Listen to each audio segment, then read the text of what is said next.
Ba-dum-bum-bum. Hey, everybody. Grant Miller here, Miami Community Newspapers. I'm with Gabby Hernandez from where? Westchester. Westchester. There you go. Very good. So you wrote a book, but before, can you hold that book up to the center course. camera? Of course. Timothy, talk about the book. Listen, before we get to you, I want to hear about the book first. So the book is called Timothy's Magic Wheelchair, The Martian Overlord. Can and I I see it? know, of course, I know it sounds very cliche, but it did come to me in a dream. And it's centered around the main character, Timothy, who he doesn't really like his wheelchair. But the wheelchair is a part of his identity, the same way that my hair is a part of my identity, the same way that your culture may be a part of your identity. And he has to learn that that's just a part of who he is and to accept himself. So the main lesson of the book is acceptance overall for children who have disabilities to learn not to alienate themselves, and for other children to learn as well that this is normal, this is not different, and this is just, it's the spice of life, different variety, different flavors. Now, you have a nephew I have a cousin, yes. Cousin. Yes. and did this book inspire you? Did he inspire you to write the book? Absolutely, 100%. Does he live in Miami? Yes, he does. His name is Ale, and he is my little cousin. And I'm Cuban, so we have a very big family, but we're very close. So I consider him Just my brother. clarify. Every Cuban in Miami is related. Yeah. Somehow they're related. Yeah, no. They're It's all, like a Jewish family. Yeah. Everybody's related. You know, my cousin's nephew, brother's nephew, cousin's sister. Yeah, he's my cousin too. Right, exactly. Exactly. Yeah, perfect. So he's my cousin, but we grew up like brothers, and he has Duchenne muscular dystrophy. Now, when did he get it? That is a genetic disorder. So it is not like contagious. No, but when he was born, was he Yes, walking? it's genetic. He was born with it. And his mother noticed something, the way Cuban mothers always do. All mothers. Yeah, well, Cubans especially. Okay. And she noticed at 3 that he was walking very strangely. So a 3-year-old, they have to push themselves off the floor, gain a little balance, but he was walking with an arched back, which was weird. And she took him to, I think it was 10 doctors, she told me. And everyone told her that no, that he was fine. Some kids just take a while to get a hang of things, until he was finally diagnosed with Duchenne at the age of 4. So it was a late diagnosis. And basically they told her that her son, his muscles would never grow the way that ours do. So through puberty, your muscles get stronger. You go to the gym and your muscles grow stronger. Every day you run faster. You can carry more weight. With him, it's different. Every day he can't run faster. Every day he carries less weight. So he hasn't been able to walk since he was 11. And it's very dear to me, and it's very close to me. And whenever I speak with my friends about it at school, I came to realize that no one knew what Duchenne was outside of my family, that it was indeed a very rare disease. So, and how many people are diagnosed with that? Do you know that number? I really can't tell you, and I'm afraid to say that. And it's what's crazy. What you're saying is, how close I am, and yet how little I know of it. So, but you see somebody in a wheelchair before this, you go, but now you live it, and you know what that person, they're a prisoner in their own world. Oh yes, absolutely. But I choose to see it differently. You're not seeing your world behind a glass. You're watching a movie, and it's your movie.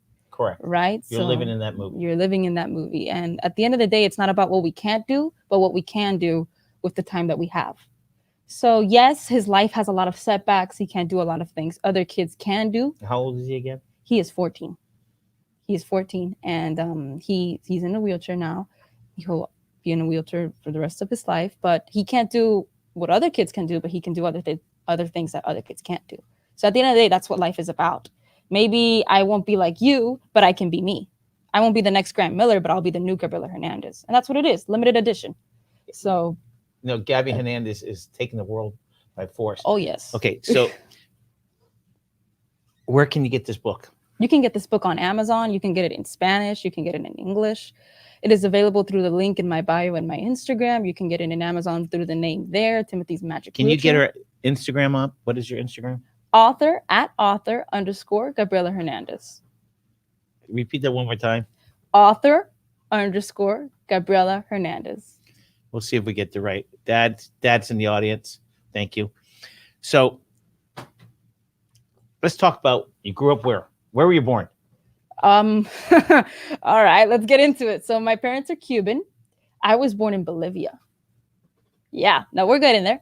So So how do were your parents married and went to Bolivia? Tell me about your parents. Where were they met. Give me the whole story. They met and they were married in Cuba. They fell in love in Cuba, but Cuba, as you know, is a communist dictatorship, and they knew that if they wanted to have a child and they wanted their child to live differently from them, that Cuba was not the place to have a child. And on their way to America, the plane that was going to America, they couldn't get on it. So they decided Bolivia. Anywhere but here. That was just the option for Cubans on the island. Wait. So why did they end up going to Bolivia? Did they get a visa? Yeah, no. In Cuba, it's very difficult to go to the United States, especially if you're pregnant, because they know that your aim is to stay there. Right. Yeah, they know that you want to leave, and they don't want you to leave because it's one less person there, right? Right. So they ended up going to Bolivia simply because it was a matter of safety and because family members were there and they knew like, okay, we'll help you out. So you have a passport from Bolivia? I have a passport. I'm Bolivian. Like my birth certificate is Bolivian. I don't eat Bolivian food. I don't have a Bolivian accent. I But consider thank goodness myself for Bolivia. But thank goodness that Bolivia is there. Yes, thank goodness. Okay, and so when did your parents and you move from Bolivia to the United States? I was 7 months old, so I'm practically born and raised here. So you gave birth. They gave you birth in Bolivia. Yes. Within a couple of months, they got you to the United States. Yes. Okay, so give you a little quick history of where did you go to elementary school? I went to Pinehurst North. And That's I went charter school. Yes, and I went for middle school to the same exact school, Pinehurst North, and then for high school I went to Pinehurst Glades before I switched to school for advanced studies. Talk about advanced studies. So, growing up, when you are in a Hispanic household, education is the main goal. So I always had stories that yes, we were in Cuba, and yes, the lights went out, but I'm a lawyer. My mother's a lawyer, so she studied law. She studied law sometimes when the lights went out. And my father grew up in a very poor community, the same way that all communities are in Cuba, but he still became a graphic designer. And he broke that role of poverty in his family. So why shouldn't I do the same? So for me, education has always been a top priority. And that's why I knew that I had to go to SAS, simply because SAS is a dual enrollment school. So while I am in high school, I am also getting my associate's degree. So you're an incoming senior. I am an incoming senior, yes. And when school start? School starts August 23rd. All right. So in a week from now, you're going to be a senior. So when you graduate as a senior, you're going to be graduating with my AA. Associate's degree. Yes, that is correct. And then what are you going to be doing after you graduate? Well, your AA and your senior year in high school. If everything goes according to plan, I'll be doing my bachelor's at the University of Florida. Hopefully. A Gator. The first. But you haven't applied yet. You apply a couple. You months. Apply later, yes. You apply. The application is live now, but it's okay. That's your first choice. What's your second choice? Well, my first choice for my parents would be FIU, something closer. Oh yeah, you know why? You know why? Yeah. University of Miami. To be honest, I would just be thankful to study in this country and to get a degree in this country and to be able to get forth. But UF is definitely where I would want to go most. When I went on a college tour, I fell in love with it. I fell in love with the atmosphere. It's where my cousin goes for his treatments. So I'm a Gator. I'm a Gator. We have Jeff Garcia, a political consultant out there. Wave to him. He heard about you were going to be on the show. Hi, Jeff. Hi. He looks like Jack Nicholson. Yes, he does. So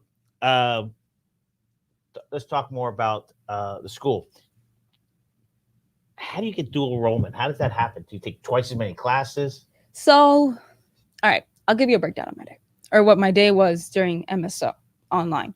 Because Are you going in person now? I'm going in person now. So this is technically my first school year since sophomore year, right? Which is crazy to me. But in the morning from 9 to 12, I take my college classes. So let's say I have constitutional law from 10 a.m. to 12 p.m.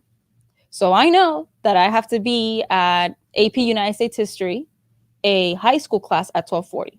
If I end constitutional law and MDC class, a college class at 12, I have to run to get to APUSH, AP United States History. Is it the same building? Sometimes it isn't. So it's a lot of work. It's a lot of dedication, but nothing is built without hard work and dedication, in my opinion. And that's just the trial of time. You know, how tough are you? Nothing comes easily, right? Those are the cards you're dealt and you play the game with them. And I think I got a good deck. So do you speak Spanish too? Yes, I do. What was your first language? My first language was at home, Spanish. Okay, just curious because your English is perfecto. Oh, I mean, I was born and raised here practically. Well, that doesn't matter. It doesn't matter. I was born here.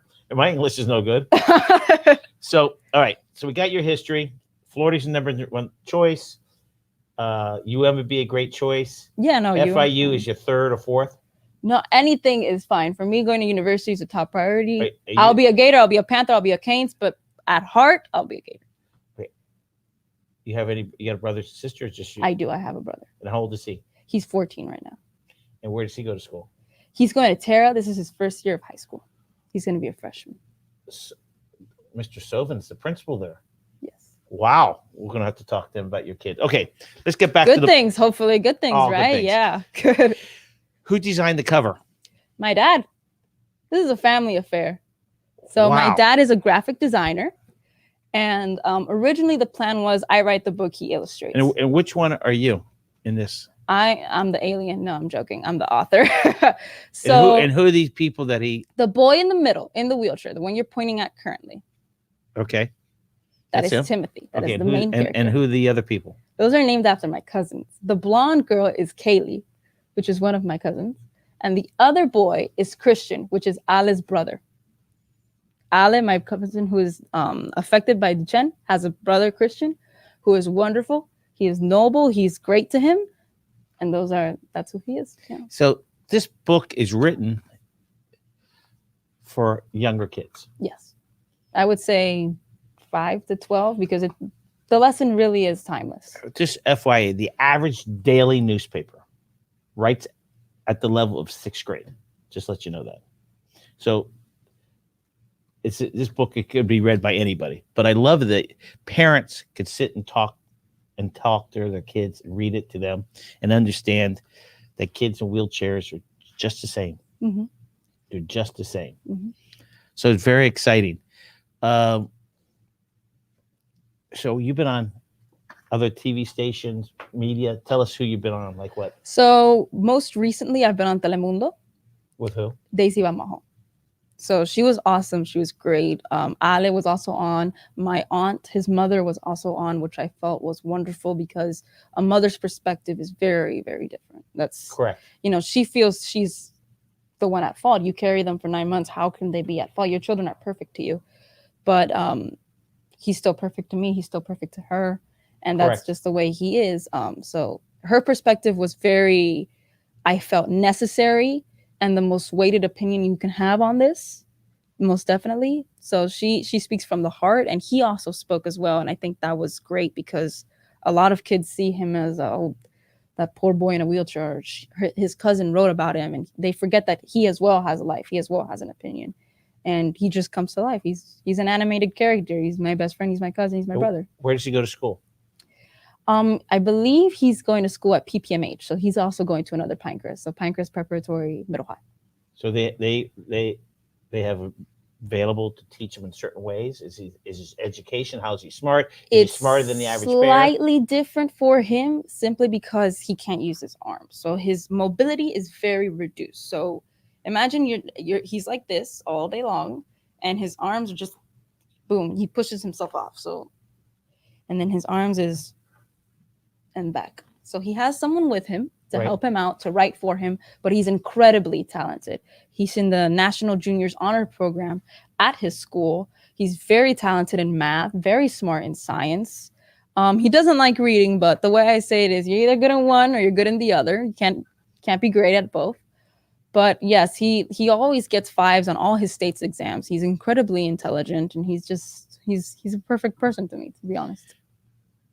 What do you recommend to people when they see people in wheelchairs? Or I don't call them people handicapped. I call it challenged.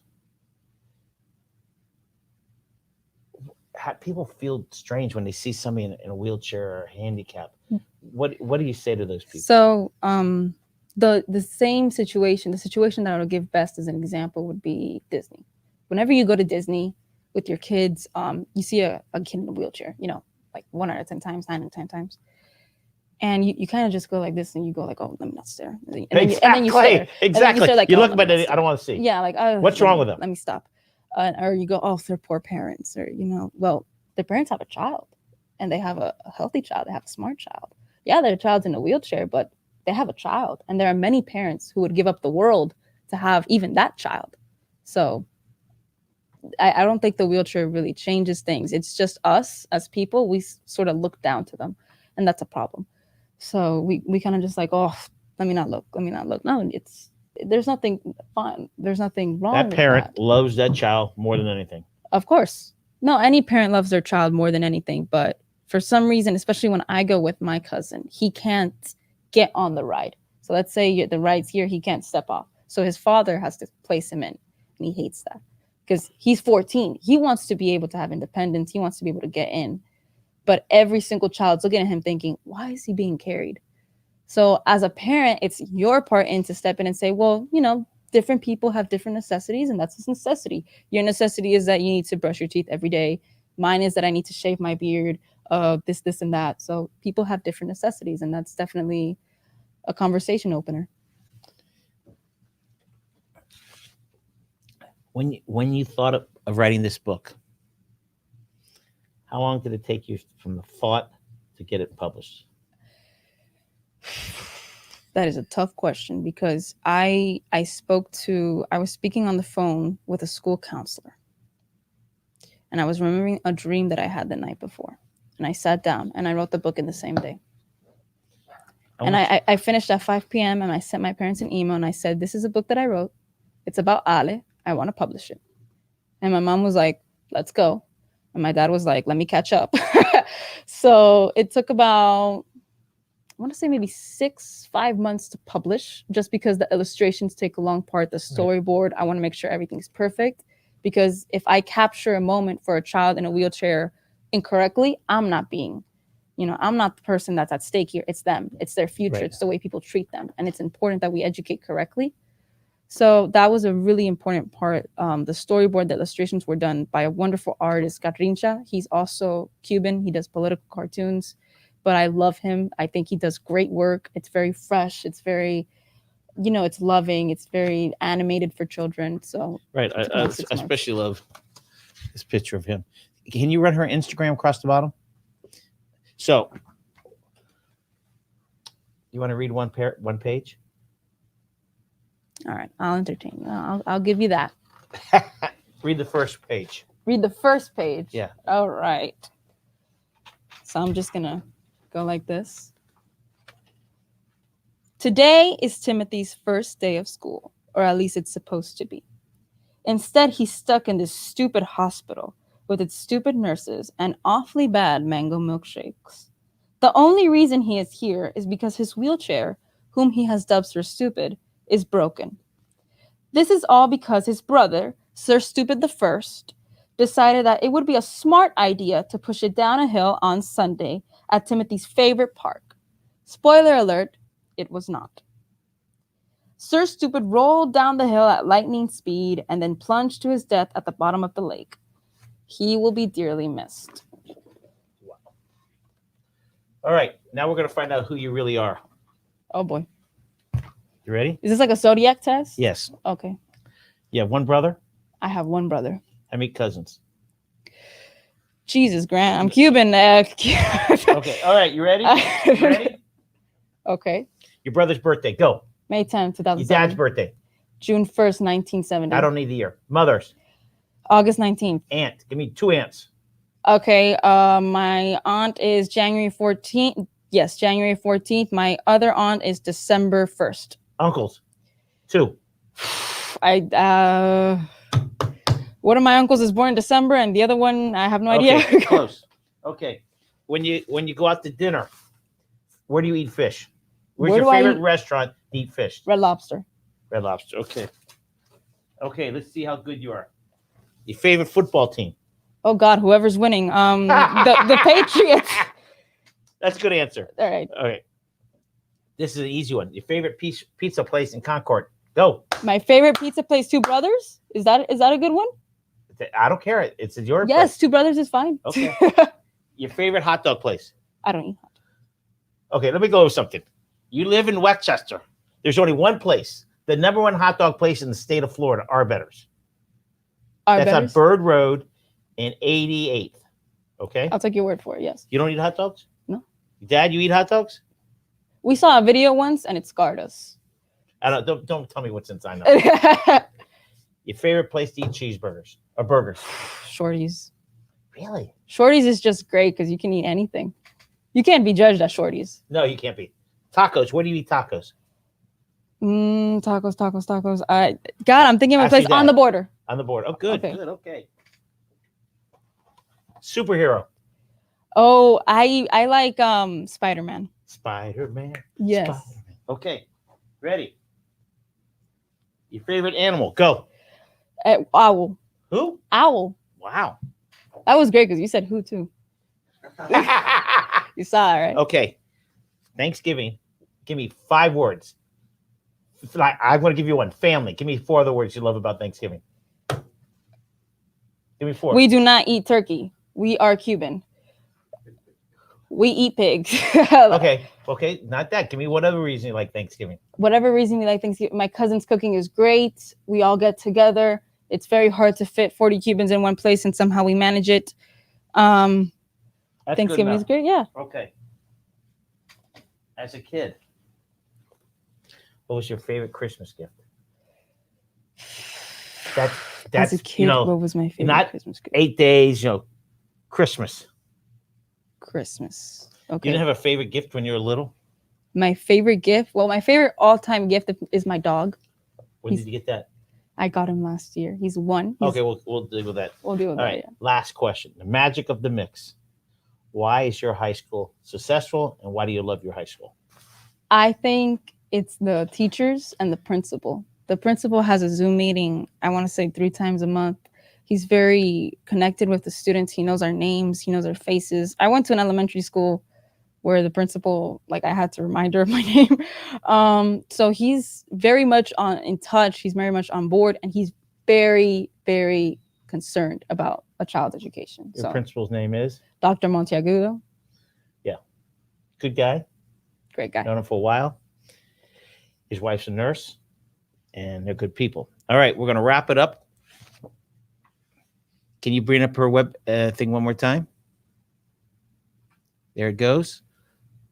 If you're interested in buying the book, you want to know more about it, there it is, right? Yep. I There want it you is. to look at that camera and close this out. Thank you for coming. Thanks. Have a great day.